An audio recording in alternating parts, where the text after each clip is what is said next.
Mercedes exclaimed. "It would appear that he has," Ariadne stated condemningly.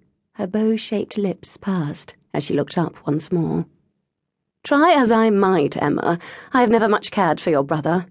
This," she shook the letter between two fingers, as though it reeked of the refuse bin, "has in no way improved my opinion of all the cold, arrogant—" "You know Rupert is under a great deal of strain these days," Emma defended loyally. "What with the Congress of Vienna redrawing half the territorial boundaries of Europe, the countries with the most power are busy carving up weaker ones for their own benefit and eliminating scores of others. I am sure he has agreed to this only as a way of preserving the sovereignty of Rosewald." The moment the words left her mouth, Emma wished she could retract them, seeing the stricken expression on Ariadne's face. Of all people, Ariadne had the most reason to know about the reapportionment of lands in Europe. First had come the tragic death of her family during the war. Then, only a few weeks ago, she had learned the dreadful news that her nation was being dissolved, its lands annexed by another country.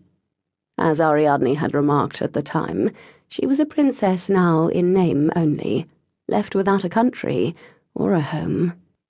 "I can well understand the prince's desire to defend and maintain his kingdom," Ariadne said in a deliberately calm voice. "But that doesn't mean he has to do so by marrying you off to a man 3 times your age." "Twice," Mercedes piped up in a helpful tone. "I believe King Otto is in his late 30s. Ariadne gave an indelicate snort that would have earned her a scold from the headmistress had she heard it. "Twice? 3 times? He is far too old for a girl of 18. Surely your brother could have come up with a solution other than forcing you into a cold dynastic marriage." Taking the letter back from Mercedes, Emma folded it neatly in half.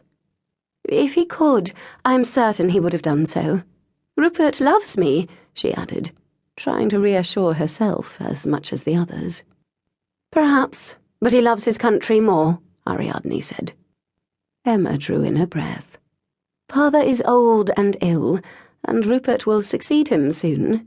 He is simply doing his duty." Silence fell as the 3 young princesses contemplated Emma's fate. "I suppose your news is only to be expected," Mercedes mused with a sigh of resignation. "Mercedes, how can you say such a thing?" Ariadne turned to her, aghast. "Have you no care for Emma's feelings?" Before Mercedes could defend herself, Emma broke in. "No, she's right," Emma said in a firm voice. "Having a marriage arranged for me should not have come as a surprise. It is the way things are done. At least it is if you are royal." "But, Ariadne began. Emma shook her head, ignoring the knot of misery wedged like a stone within her chest. "Life is not like one of the Minerva Press novels the other girls are always sneaking into school. As much as each of us might dream of finding a true and perfect love, of meeting a gallant knight who will sweep us off our feet and give us a lifetime of happiness, such ideas are naught but fantasies. Other girls, even aristocratic ones, may hope to find affection in their marriages. We do not have that luxury." "We should," Ariadne declared bitterly. "You've said yourself how wrong it is that women are bartered and sold into wedlock, no better than pawns on a chessboard."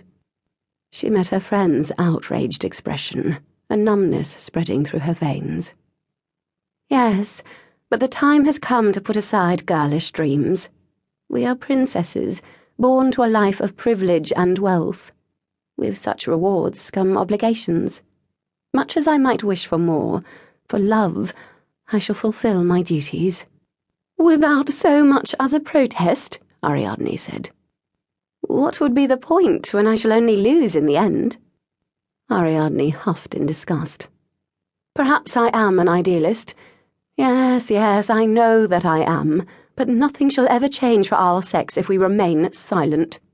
"You've been reading too many texts by Mrs. Wollstonecraft and her like," Emma remarked, well aware of the radical literature her friend managed to sneak into the castle with the help of a like-minded correspondent.